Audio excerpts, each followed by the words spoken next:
Okay, so I'm back. I just took the bolt off.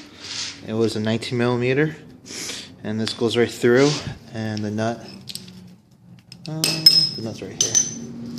So I took that apart. That's pretty much the axle that goes through the fender, and then the wheel goes right in the middle there. So when I was actually doing this, I just popped this off, and I noticed this little piece of clip. I don't know if it was a clip or something just got jammed in there. It's pretty interesting. Could have been a spring or some sort. I have no idea, but it looks like it's been worn out. If you look really closely, I don't know if you can get it. I can't focus it that well.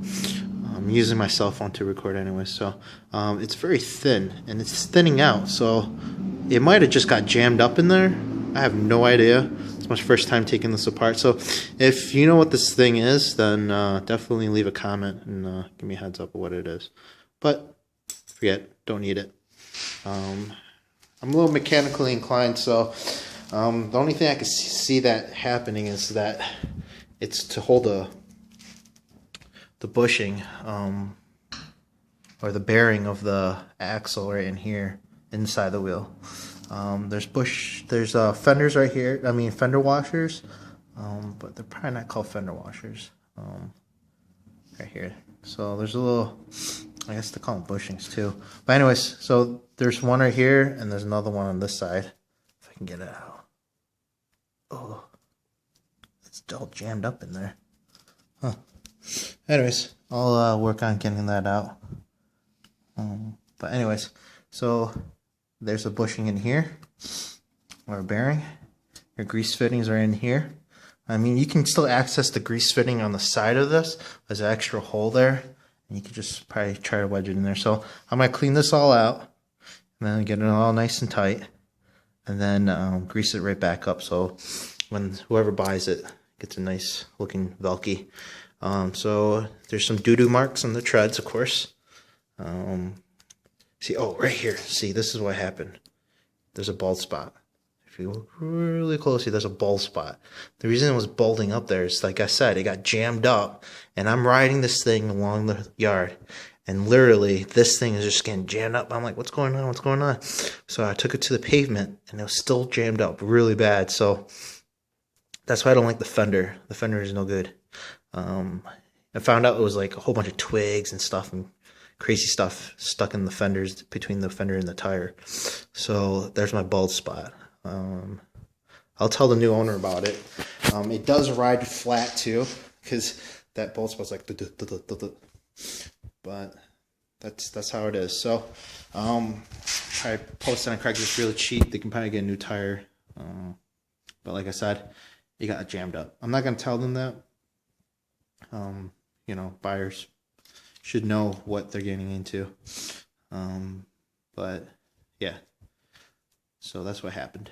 Okay, so back to the Sulky itself. So this is upside down.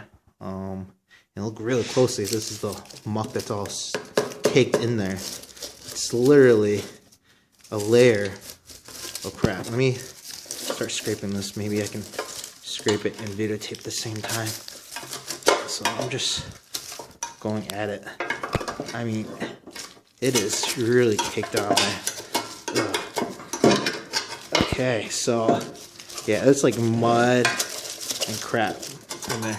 So let me clean this up a little bit more. And it has this funky smell. Apparently ran over too much dog doo-doo. Alright, so I'll be right back. Alright, so back to my recording. I just pretty much scraped all this stuff out. Literally, there's about, see, look at that. It looks just like the fender. So I got all jammed up in there. Ugh, it's disgusting. I think it was poop. But anyways, that was all jammed up in there. So it was preventing this wheel from spinning. So that's why I don't recommend a single wheel sulky. I weigh almost 200 pounds, so I'm a pretty big guy. But the sulky was holding up pretty well. It was doing its job. But when I get into mud, and if you don't clean it out, this is what's going to end up happening. Did not know that until my wheel started jamming up. So preventive maintenance, this is probably something that you want to do twice a year. Just clean out your single wheel sulky here. I would do it in the beginning of the season and somewhere in the middle of the season too, because it does get caked up in there. Especially if you do mulching and fall cleanup and you mulch up the leaves and all that debris. It just ends up piling up. Most of the stuff is leaves. I was just joking about poop. There probably is poop in there, but that's part of the business. But that is it. So that is about, I would say, almost an inch thick of caked up junk in there. So that was preventing the wheel from spinning. So now this baby's ready to rock. I mean, if I didn't get the 2-wheel, I would clean this at least 3 times a season. And another reason I got the 2-wheel is that reversing is a little bit easier than the single wheel. I always say single wheel is pretty much almost impossible. You probably only can go maybe a half a foot or a foot, and then it just gets all wobbly. So I'll be practicing reversing on the sulky on my double wheel, but the single wheel, I wouldn't recommend it. So everything looks great. A little worn out. This thing's been used and abused, and who knows how long this sulky has been on that snapper. But I got rid of the snapper. It was belt drive. It was a great lawnmower. I only used it like 5 times, but then I found a better deal with the Exmark Hydro Turf Tracer. So I got that on there got this thing on there for about 3 months, like I said, and decided to go with double wheel. So that's my review of a single wheel sulky with a fender. I personally don't like it anymore. Bad experience. I mean, if it didn't have that fender, who knows, your pants leg might get caught up in there. So it is a great sulky for maybe someone that jumps on it once in a while. It does maneuver a little bit better than the double wheel. Your turning radius is tighter.